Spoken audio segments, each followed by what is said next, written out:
Assalamualaikum warahmatullahi wabarakatuh. Kali ini saya akan memaparkan pemecahan masalah mengenai mengatasi siswa yang tidak berpikir kritis dalam belajar matematik di SMK Negeri 7 Bale Endah. Deskripsi masalah.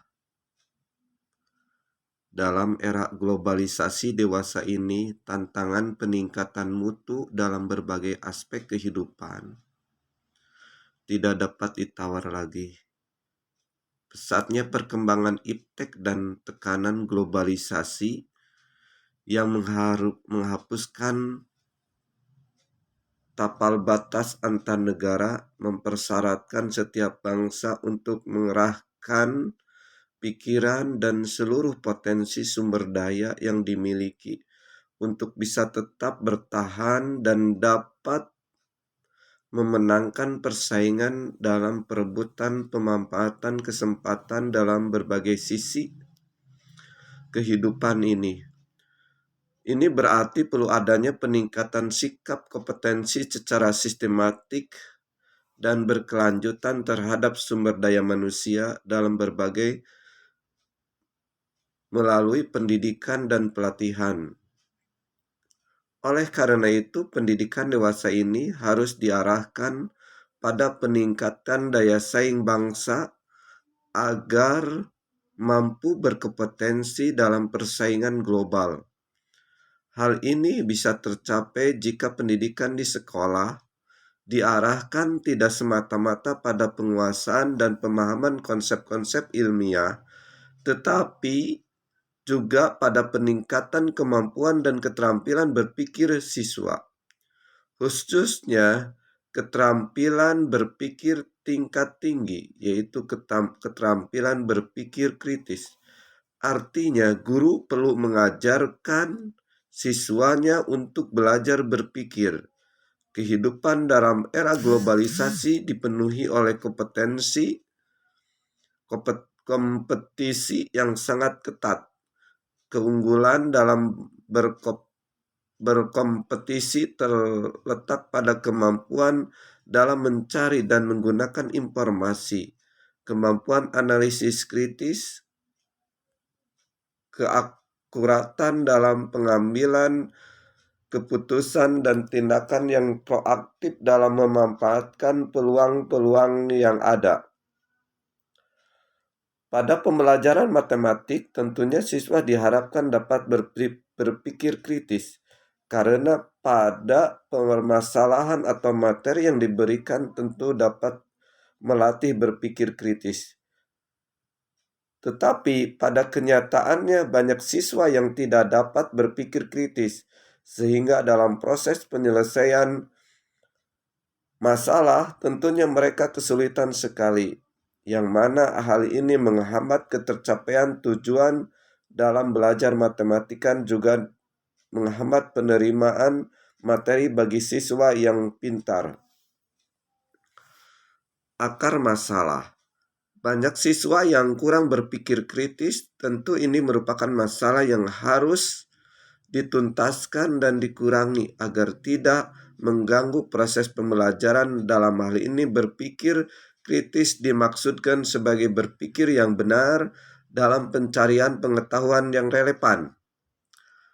reliabel tentang dunia realita.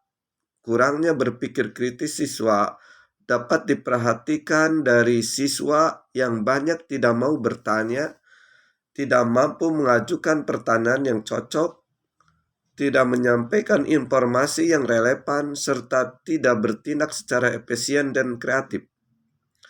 Berdasarkan informasi, tidak dapat mengemukakan argumen yang logis berdasarkan informasi, dan tidak dapat mengambil kesimpulan yang dapat dipercaya.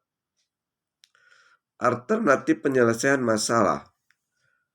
Ada hubungan yang sangat erat antara keterampilan berpikir kritis dan metode pembelajaran.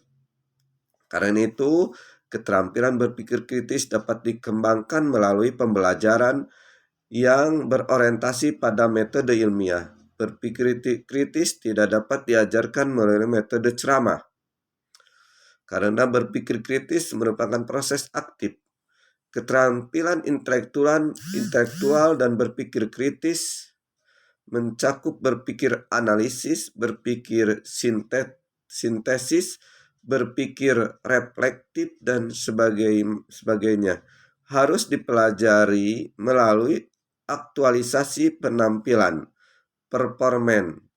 Berpikir kritis dapat diajarkan melalui kegiatan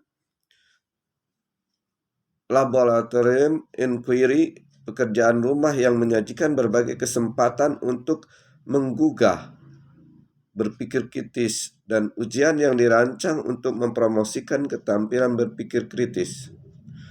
Untuk mengembangkan kemampuan dan keterampilan berpikir kritis, siswa dalam proses pembelajarannya perlu dilakukan strategi sebagai berikut. Pertama, menyeimbangkan antara konten dan proses. Dalam penyajian materi pelajaran agar diseimbangkan antara konten dan proses. Dalam pelajaran sains harus seimbang antara sains sebagai produk, penyaji fakta, konsep, prinsip, hukum, dan sebagainya, dan sains sebagai proses mengukur, menyimpulkan, mengontrol variabel. Kedua, seimbangkan antara ceramah dan diskusi. Teori belajar Piaget menekankan bahwa pentingnya transmisi sosial dalam mengembangkan struktur mental yang baru. Ketiga, ciptakan diskusi kelas. Guru sebaiknya memulai presentasi dengan pertanyaan. Ajukan pertanyaan yang dapat mengkreasi suasana antisipasi dan inquiry. 5 kunci untuk menciptakan atau mengkreasi suasana kelas yang interaktif, yaitu mulai setiap pembelajaran dengan masalah atau kontroversi. Gunakan keheningan untuk membangkitkan refleksi. Atur ruang kelas untuk membangkitkan interaksi antara pembelajar. 4. Jika mungkin, perpanjang waktu pembelajaran. Berpikir kritis akan terjadi jika siswa memiliki waktu yang tepat untuk sampai pada refleksi. Dan kelima, ciptakan lingkungan belajar yang nyaman. Demikianlah yang bisa saya sampaikan, pemecahan masalah mengenai siswa yang tidak mau berpikir kritis. Mudah-mudahan ini merupakan suatu pembelajaran bagi kita untuk senantiasa memperhatikan siswa, terutama siswa-siswa yang tidak mau berpikir kritis, sehingga dapat ditindaklanjuti dengan proses pembelajaran yang baik. Mudah-mudahan sepintas mengenai pemecahan masalah ini bermanfaat bagi pendengar. Terima kasih atas perhatiannya. Wassalamualaikum warahmatullahi wabarakatuh.